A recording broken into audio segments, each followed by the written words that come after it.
시편 76편 1절부터 12절까지 말씀입니다. 다 찾으신 줄 알고 제가 봉독하겠습니다. 하나님은 유다에 알려주셨으며 그의 이름이 이스라엘의 크시도다. 그의 장막은 살렘에 있으며 그의 저소는 시온에 있도다. 거기에서 그가 화살과 방패와 칼과 전쟁을 없이 하셨도다. 주는 약탈한 산에서 영화로우시며 존귀하시도다. 마음이 강한 자도 가진 것을 빼앗기고 잠에 빠질 것이며 장사들도 모두 그들에게 도움을 줄 손을 만날 수 없도다. 야곱의 하나님이여, 주께서 꾸짖으심에 병고와 말이 다 깊이 잠들었나이다. 주께서는 경외받을 이시니 주께서 한번 노하실 때에 누가 주의 목전에 서리이까. 주께서 하늘에서 판결을 선포하심에 땅이 두려워 잠잠하였나니 곧 하나님이 땅의 모든 온유한 자를 구원하시려고 심판하러 일어나신 때로다. 진실로 사람의 노여움은 주를 찬송하게 될 것이요 그 남은 노여움은 주께서 금하시리이다. 너희는 여호와 너희 하나님께 서원하고 갚으라. 사방에 있는 모든 사람도 마땅히 경외할 이에게 예물을 드릴지로다. 그가 고관들의 길을 꺾으시리니 그는 세상의 왕들에게 두려움이시로다. 아멘. 오늘 우리가 온유한 자를 구원하시는 하나님이라는 제목을 가지고 함께 말씀을 나누기 원합니다. 오늘 우리가 보게 되는 이 시편 76편은 시온의 노래들이라고 불리는 그 시편들 중에 하나로 자기 백성을 위해서 하나님께서 친히 그 권능을 기꺼이 사용하셔서 전쟁을 이기고 그 백성을 친히 구원하시는 내용을 담고 있는 것이 오늘 시편 76편입니다. 그래서 이것을 76편 한마디로 우리가 표현을 하자면 구원자 대신 하나님께 초점이 맞추어진 노래다, 이렇게 이해를 하시면 좀 쉬우실 것 같습니다. 자, 그래서 시인은 지금 오늘 하나님의 구원이 이 유다와 이스라엘에게 나타났다, 이렇게 선언을 하면서 시작하고 있는데 1절 말씀 제가 한번 함께 보겠습니다. 하나님은 유다에 알려지셨으며 그의 이름이 이스라엘의 크시도다. 이 말씀을 표준 세번역으로 다시 한번 읽어드리겠습니다. 유다에서 하나님을 모르는 사람이 누구랴? 그 명성 이스라엘에서 드높다. 지금 하나님의 백성들 중에서 이제 하나님을 모르는 사람이 누가 있느냐, 이런 말입니다. 지금 왜 이런 말을 하고 있습니까? 지금 유다가, 이스라엘이 이전에 하나님을 잘 몰랐습니까? 이방 나라들은 하나님을 모를 수 있지만 이 이스라엘은 하나님을 모를 수가 없죠. 이스라엘은 이 하나님의 이름을 소유하고 있고 하나님을 아는 지식과 지혜가 있는 나라가 이스라엘이고 이 유다였습니다. 그런데 이 말을 하는 이유가 지금 무엇입니까? 지금 죽음이 눈앞에 놓인 전쟁에서 하나님의 권능이 지금 그들 앞에 현실로 나타나서 경험되는 그 경험이 현실이 되고 있기 때문에 지금 이 얘기를 하고 있는 겁니다.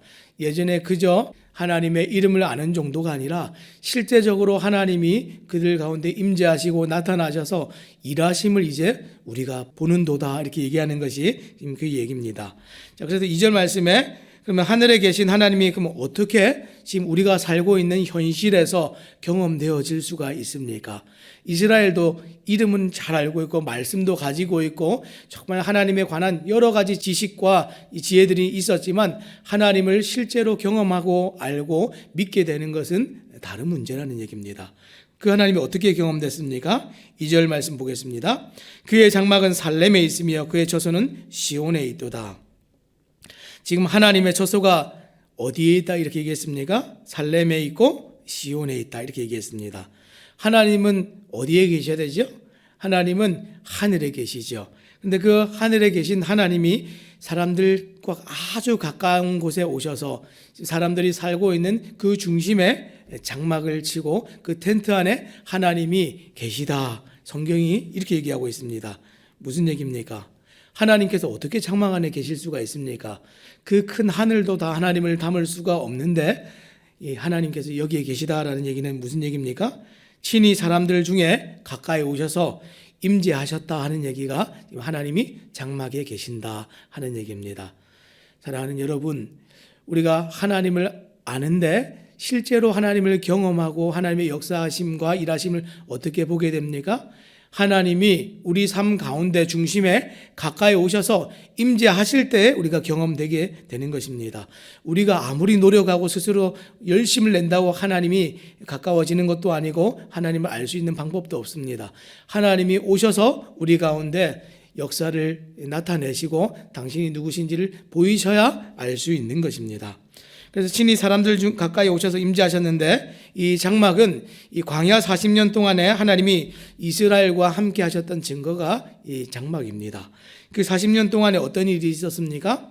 이 이스라엘이 이 광야 한가운데 살 동안에 이 성막이 한가운데 있으면 이스라엘 12지파가 동서남북으로 진을 치고 세 지파씩 이렇게 다 그 중심으로 모였지요. 그 하나님을 모시고 40년 동안 광야를 살아가는 동안 이들의 삶이 어땠습니까?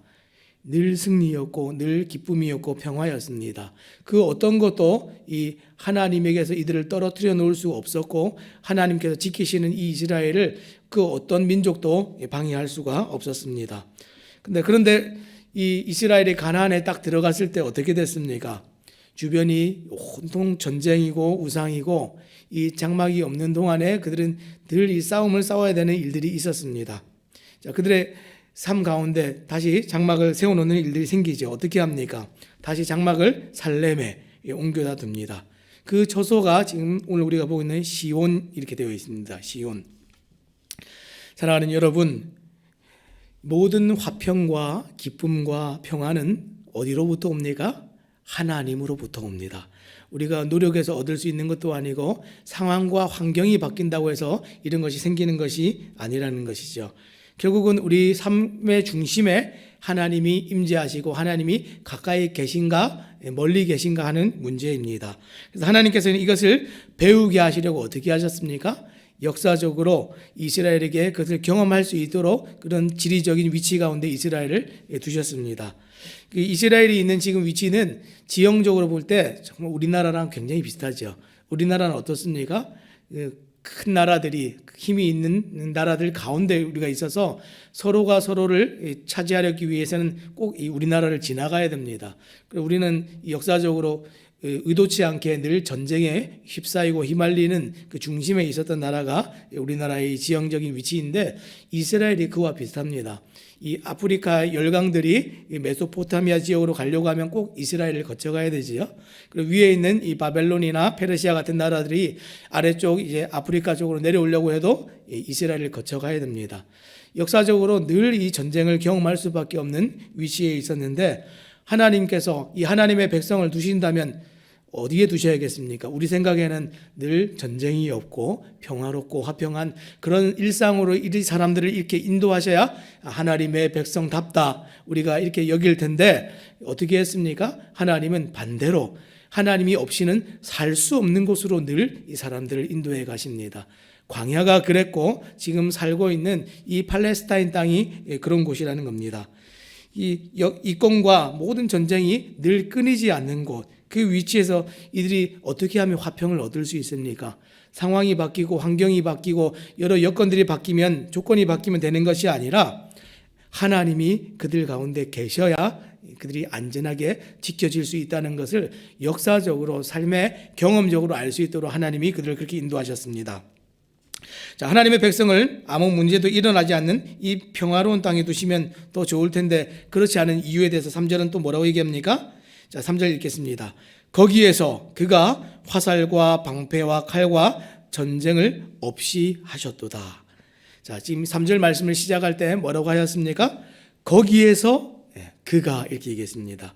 거기에서, 그 문제가 많은 땅에서, 전쟁과 고난과 고통이 끊이지 않는 그 땅에서 누가 일했습니까?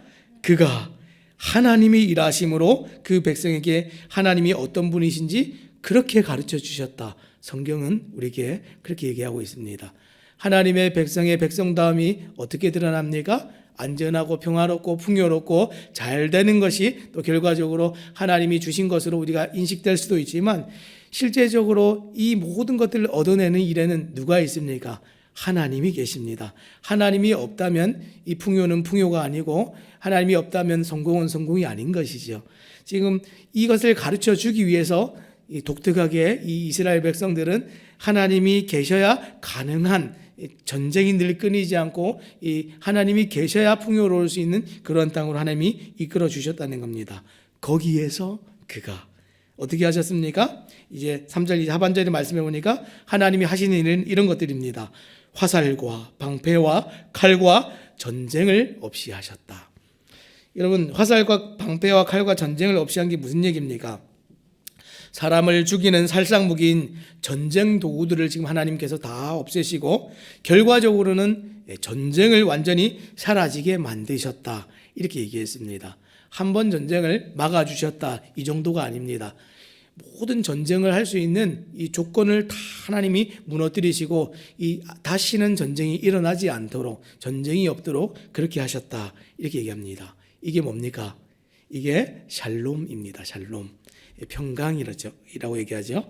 하나님은 이 샬롬을 이루는 평화의 왕이십니다. 세상 그 어디에도 이 평화를 이룰 수 있는 것이 없고 평화를 이룰 수 있는 능력이 있는 자가 없습니다. 다 이권이 있고 자기 생각이 있어서 빼앗아야 되고 침략해야 되고 다른 사람을 짓밟아야 직성이 불리는 죄성들이고 세상인데, 하나님이 그 모든 것들을 다 막으셨습니다. 오늘 우리의 삶도 이와 좀 비슷하지 않습니까? 오늘 우리가 살아가고 있는 세상 한번 돌아보시기 바랍니다. 죄가 빚어낸 아픔과 고통이 늘 우리를 둘러싸고 있는 그런 세상입니다. 죄가 깨어오는 관계 때문에 전쟁이 또 늘 그치지 않고 있는 세상입니다. 나는 참 화평하고 싶은데 저 사람이 나를 공격하기도 하고, 또 때로는 저 사람이 화평하고 싶은데 나의 이 죄성에 못 이겨서 이 이기적인 마음들 때문에 내가 또 혹은 어떤 사람들을 공격하기도 하죠. 전쟁이 끊이지 않는 세상이고 다 끊어져 있는, 깨어져 있는 관계들입니다. 자, 그런 곳에서 참 평화가 없는 세상이다 하는 그곳에 평화가 어떻게 일어났습니까? 하나님이 삶의 중심에, 하나님의 장막이 삶의 중심에 있으면 여기서부터 평강이 넘쳐나고 흘러난다는 것입니다. 뭐라고 했습니까? 유다의 하나님이 알려지고 이 이스라엘의 하나님이 알려졌다, 이렇게 얘기했습니다. 하나님이 알려지고 하나님이 삶의 중심에 있고 가까이 계셔야 우리의 삶에 참된 희락과 평강이 흘러넘치게 되는 것입니다. 이것이 예수 복음입니다. 사랑하는 여러분, 죄로 말미암은 고통과 전쟁과 사망을 다 끊어놓은 샬롬은 예수 그리스도 한 분밖에 없으십니다. 성경이 이스라엘의 모든 역사를 통해서 오늘 동일하게 이것을 우리에게 말씀하고 있죠. 그래서 이사야서 9장 6절에 뭐라고 했습니까? 우리 주님에 대해서 묘사할 때 이렇게 얘기했습니다. 이는 한 아기가 우리에게 낳고 한 아들을 우리에게 주신 바 되었는데 그의 어깨에는 정사를 메었고 그의 이름은 기묘자라, 모사라, 전능하신 하나님이라, 영존하시는 아버지라. 그리고 마지막에 뭐라고 얘기했습니까? 평강의 왕이라 할 것임이니라. 모든 권능과 능력과 이 모든 권세를 가지신 분이 이 땅에 오시는데, 그분이 오셔서 이름이 드러나시는데 그분의 이름이 뭐라고요? 평강의 왕이다, 이렇게 얘기했습니다. 오늘 살아가는 동안에 가나안과 같은 이방 땅이 둘러 있는 것 같은 이런 세상을 오늘 우리가 살아가고 있는데, 전쟁이 그치지 않는 그 한가운데 우리를 두심은 거기에 하나님이 행하시는 일을 보고 알도록, 믿도록 거기에 그렇게 우리를 두셨습니다. 예수를 믿고 난 다음에 참 우리의 삶이 정말 안정적이고 아무런 다툼이 없고 정말 나날이 행복한, 매일매일 행복한 그런 곳에만 우리를 두셨으면 참 좋겠는데, 예수를 믿고 난 이후에도 고난은 여전히 있고 고통은 여전히 있고 우리를 둘러싼 환경은 쉽사리 바뀌지 않는데, 여전히 예수를 믿고 난 다음에도 하나님이 우리를 여기 두신 이유가 무엇입니까? 우리의 삶의 중심에서 일하시는 그 하나님을 보도록, 그 하나님으로부터 말미암은 평강과 평화가 무엇인지 알도록 하나님이 여전히 우리를 그렇게 두시고, 우리가 열심히 일해서 얻어내는 평강이 아니라 하나님으로부터 흘러나오는 그 평강을 우리가 맛보도록 그렇게 오늘 우리를 동일하게 그렇게 두셨습니다. 그래서 하나님과 함께하는 모든 삶의 터전이 평강이 되도록, 우리의 모든 장막이 넓혀지도록, 내가 주님을 모시고 살아가는 모든 곳이, 내가 밟는 모든 곳이 화평한 곳이 되도록 그렇게 하나님께서 우리를 그렇게 불러주셨습니다. 평화가 있는 곳에 우리가 가는 것이 아니라 도리어 우리가 가는 곳이 평강이고 예수를 모시고 우리가 찾아가는 것이 화평이 되도록 하나님께서 그렇게 믿는 자들을 불러주셨습니다. 그 하나님의 이름이 사람들에게 알려지고 가까워지는 것, 이게 은혜이고 이게 하나님께서 믿는 자들을 향해서 원하시는 삶의 방편들입니다. 자, 그럼 하나님께서 그러면 이 이스라엘에게 구원을 이루시는데 어떻게 이루셨습니까? 이 4절부터 6절까지 말씀들을 보니까 모든 강한 자들을 막으십니다. 이 모든 우리는 세상에서 권세 있고 능력 있고 힘 있다 하는 자들을 어떻게 합니까? 무력하게 만듭니다. 자, 4절부터 6절까지 말씀 제가 읽겠습니다. 자, 주는 약탈한 산에서 영화로우시며 존귀하시도다. 마음이 강한 자도 가진 것을 빼앗기고 잠에 빠질 것이며 장사들도 모두 그들에게 도움을 줄 손을 만날 수 없도다. 야곱의 하나님이여 주께서 꾸짖으심에 병고와 말이 다 깊이 잠들었나이다. 지금 뭐라고 했습니까? 계속 이 대적들이 원수들이 잠들었다 이렇게 얘기했습니다. 여러분, 사람이 잠들어 있을 때만큼 무력할 때가 없습니다. 그렇죠? 잠들어 있는 사람과 싸운다 생각해 보십시오. 그럼 너무 식은 죽 먹기죠. 아무리 힘이 있고 능력이 있는 사람도, 아무리 싸움을 잘 싸우는 사람도 깊은 잠을 자고 있다 할 때 우리가 싸워서 이길 수 있겠지요. 지금 뭐라고 하냐면 주는 약탈한 산에서 영화로우시며 존귀하시도다. 빼앗긴 그 시온산에서 주님이 나타나시기만 하면 이 영광과 존귀함이 나타난다 그랬습니다. 지금 대적들이 어떻습니까? 마음이 강한 자들입니다. 여러분, 전쟁에 나가고 싸움에 나갈 때 이 담력을 가지고 기세를 가지고 나가는 사람만큼 이기기 어려운 사람도 없습니다. 그 마음을 강한 자들이 오는데 빼앗기고 잠에 빠질 것이다 이렇게 얘기했습니다. 하나님이 그 앞에 딱 서시면 그들은 빼앗기고 잠에 빠질 것이며 장사들도 힘이 아주 막 장대한 사람들도 도움을 줄 손을 만나지 못할 것이다. 하나님이 계셔서 그보다 더 강한 하나님이 나타나실 때 하나님보다 더 강하신 분이 없기 때문에 그들은 하나님을 이길 만할 도움을 어디서도 만나지 못할 것이다 그랬습니다. 야곱의 하나님이여 주께서 꾸짖으심에 병고와 말이 다 깊이 잠들었나이다. 이 옛날 고대 사회에서 이 병고와 말은 오늘날로 얘기하면 정말 탱크 같은 전투기 같은 가장 강력한 무기입니다. 그럼 그 강력함을 다 가진 자들도 잠들어 버릴 것이다 그랬습니다. 사랑하는 여러분, 우리의 구원이 어디서 옵니까? 하나님으로부터 옵니다. 우리의 정말 이 능력이 어디서부터 옵니까? 하나님으로부터 옵니다. 우리는 세상을 살아가는 동안에 돈이 힘이고 정말 능력 있고 권세 있는 자들이 힘이라고 여기는 순간이 간혹 찾아오지만 그럴 때마다 우리가 이 성경이 우리에게 가르쳐주는 것이 무엇입니까? 하나님 앞에서 그들이 도무지 힘이 되지 못하고 정말 하나님만이 도우실 수 있는 그런 문제들 앞에서 그들은 정말 잠들어 있는 무력한 사람들과 같다라는 것을 가르쳐 줍니다. 이것을 아는 것이 지혜입니다. 그럼 우리는 어디에 가서 구원을 구하고 도움을 구해야 됩니까? 이 땅을 살아가는 동안에 어떤 문제를 만나든지 하나님께 가서 도움을 구하고 우리가 기도해야 됩니다. 우리가 기도할 때마다 간혹 그렇게 기도할 때가 있죠. 내가 기도를 하면서도 스스로 이 기도가 어떻게 응답이 되겠나? 참 이게 어려운 이 기도인데 이렇게 여기면서 기도할 때가 있죠. 근데 믿음 없음입니다. 예수님께서 이 병자들을 낫게 하실 때 뭐라고 얘기하십니까? 네 믿음이 너를 구원하였느니라. 사실은 하나님의 권세와 이 예수의 능력이 사람들을 고치고 구원하는 힘이 나타나는 것인데 예수님은 도리어 뭐라고 얘기하셨습니까? 너의 믿음이 너를 구원하였느니라 이렇게 얘기했습니다. 하나님을 정말 믿는 믿음은 하나님의 권능은 어떻게 흘러갑니까? 하나님을 실제로 믿는 믿음 때문에 나타난다는 겁니다. 세상을 의지하는 믿음이 조금이라도 있으면 우리는 하나님을 믿는 믿음이 없는 것입니다. 하나님을 믿는 믿음이 있을 때 이런 역사가 나타나서 이 모든 전쟁 중에서라도 하나님이 그들을 구원하시는 힘이 된다는 것을 이스라엘이 믿게 되었다는 겁니다. 자, 마지막으로 또 하나님은 어떤 분이십니까? 하나님은 심판자이십니다. 하나님이 모든 판결을 내리시고 심판하는 주체가 되십니다.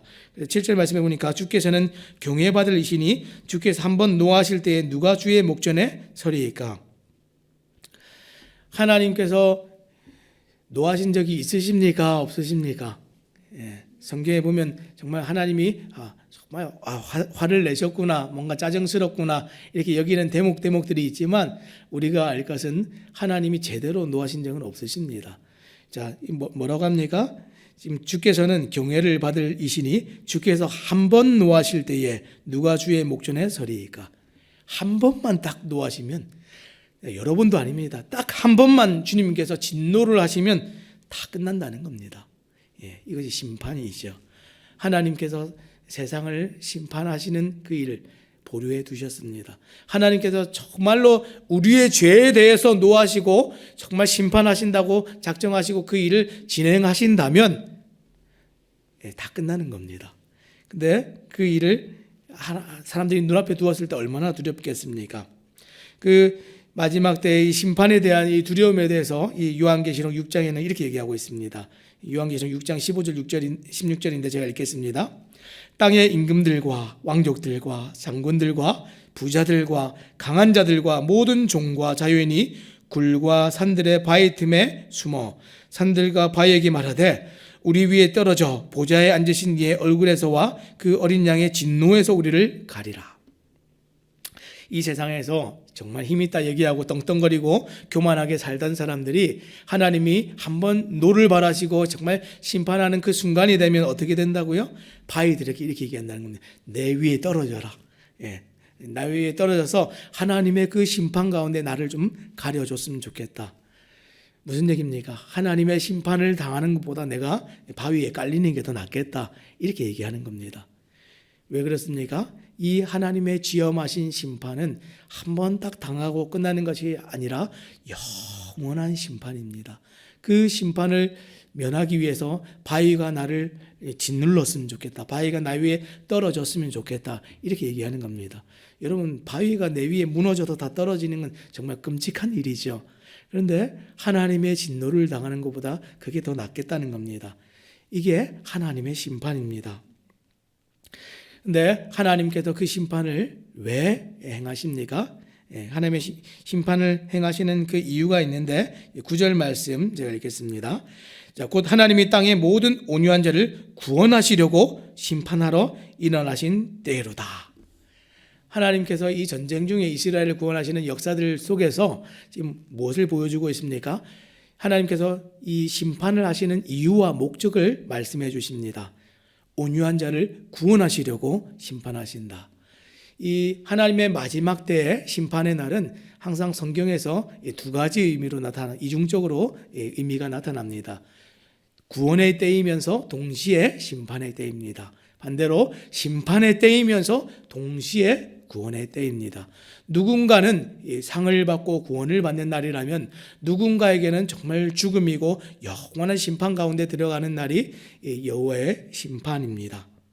하나님께서 지금 온유한 자를 구원하시려고 심판하러 일어나셨다 그랬습니다. 여러분, 온유한 자가 누굽니까? 이 히브리어 이 성경 이 원어에 보면 낮은 자입니다. 겸손한 자입니다. 낮은 자와 겸손한 자가 누구입니까? 내가 정말 힘이 없는 줄 알고 하나님께 도움을 구하는 자가 온유한 자이고 겸손한 자입니다. 오늘 정말 이 죄된 세상을 살아갈 때에 의지가 없는 그 순간순간에 우리가 하나님께 도움을 구하는 사람이 온유한 자이고 하나님께서는 그런 사람들을 도우시고 그런 사람들을 구원하십니다. 그 하나님을 정말 찾는 자들, 그 사람들의 그 하나님의 찾음을 하나님은 믿음으로 여겨주십니다. 자, 그러면 악한 자들은 어떻게 됩니까? 10절 말씀해 보니까 진실로 사람의 노염은 주를 찬송하게 될 것이요 그 남은 노염은 주께서 금하시리이다. 이 10절 말씀은 지금 악한 자를 지금 벌하신다는 뜻인데 지금 이렇게 얘기했습니다. 이 진실로 사람의 노염은 주를 찬송하게 될 것이다. 우리가 세상을 살아가면서 이 정말 악한 자들을 만나고 세상에 불합리하고 우리를 괴롭히고 고통스럽게 만드는 일들을 만날 때 우리에게 어떻게 합니까? 이것을 면하고 벗어나고자 내가 그것을 갚아보리라, 내가 정말 응징해 보리라 하는 마음을 먹을 때가 혹 있지 않습니까?